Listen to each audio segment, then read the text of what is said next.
Hi hello welcome to post 360. నేను మీ మురళీరాపల్లి.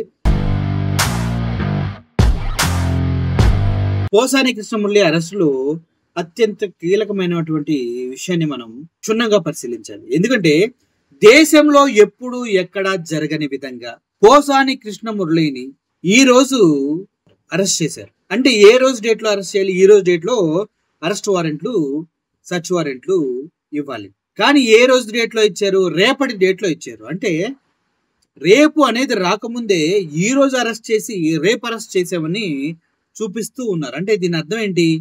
చాలా అక్రమంగా బిహేవ్ చేస్తున్నారనే కాదా? దేశవ్యాప్తంగా సంచలనం సృష్టిస్తున్న విషయం ఇది. పోసాని కృష్ణమురళిని అరెస్టుకు ముందే అరెస్ట్ చేయడానికి డేటు 27వ తారీఖు అయితే 26వ తారీఖు వెళ్ళి ఎలా అరెస్ట్ చేశారా అంటూ పోలీసుల్ని ప్రజలు అడుగుతూ ఉన్నారు. అంటే ఇంకా మీ ఇష్టమా? మీ ఇష్టానుసారంగా ఏ డేట్ అంటే ఆ డేటు అక్కడికి వచ్చి రాసుకొని, మొన్న వల్లభనేని వంశీ విషయంలో కూడా అక్కడికి వెళ్ళి ఆయన ఉన్నాడని తెలుసుకొని అక్కడే రాసి సంతకాలు పెట్టి అరెస్ట్ చేసినట్టు చెప్పారు. ఇప్పుడు పోసాని కృష్ణమురళి విషయంలో రేపటి డేట్ లో ఉన్నప్పుడు రేపు అరెస్ట్ చేయకుండా 24 గంటల ముందే ఎలా అరెస్ట్ చేస్తారు? అర్థం లాజిక్. 24 గంటల ముందు అరెస్ట్ చేసినప్పుడు 24 గంటల ముందు అరెస్ట్ చేస్తున్న డేట్ అయ్యాలా? లేదంటే 24 గంటల తర్వాత అరెస్ట్ వారెంట్ ఉంటే నువ్వు ముందే వచ్చి అరెస్ట్ చేయాలా? ఏంది నీ ఉద్దేశం? అంటే ప్రజలు పిచ్చనాయాలుగా అనుకుంటున్నారా? లేదంటే ఇలా చేసి ఎవడ మమ్మల్ని అడుగుతాడో అనుకుంటున్నారా? ఆల్రెడీ సోషల్ మీడియా కార్యకర్తలపైన గతంలో కేసులు పెట్టినప్పుడు కోర్టులు ముట్టికాయలు వేసిన సిగ్గు రాలేదా పోలీసులకి అంటూ వైఎస్ఆర్సీపీ కేడర్ మొత్తం అడుగుతున్నారు. అయినప్పటికీ పోసాని కృష్ణమురళిని అరెస్ట్ చేయటం అనైతికం. ఎందుకంటే రాత్రి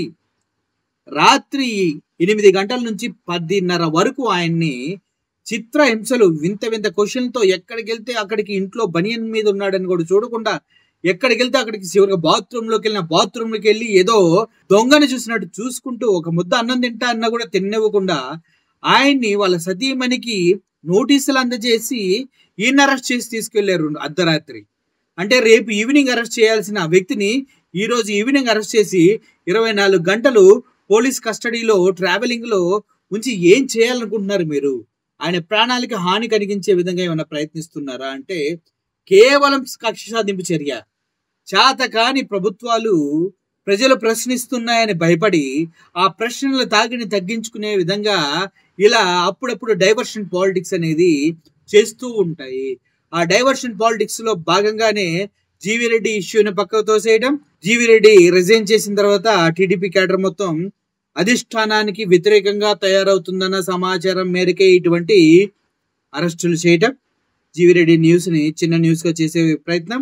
2 ఎమ్మెల్సీ ఎలక్షన్స్ జరుగుతున్న తరుణంలో పోసాని కృష్ణమురళిని అరెస్ట్ చేస్తే వైఎస్ఆర్సీపీ కనుక కొద్దిగా మెజార్టీ వచ్చినా కూడా దా న్యూస్ ను కూడా తొక్కించే విధంగా ఈ ప్రయత్నాలు జరిగింది. అయినా చాలా మంది పోసాని కృష్ణమురళి గారికి సపోర్ట్ గా నిలుస్తూ ఉన్నారు. అదేవిధంగా సోషల్ మీడియా వ్యాప్తంగా పోసాని కృష్ణమురళికి మద్దతు అనేది దొరుకుతుంది.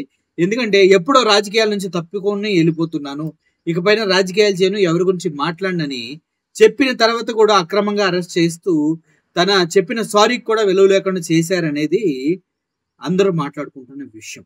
సో ఈ కక్ష సాధింపు చర్యలో రెడ్ బుక్ రాజ్యాంగంలో ఆంధ్రప్రదేశ్ ప్రజలు నలిగిపోతూ ఉన్నారు.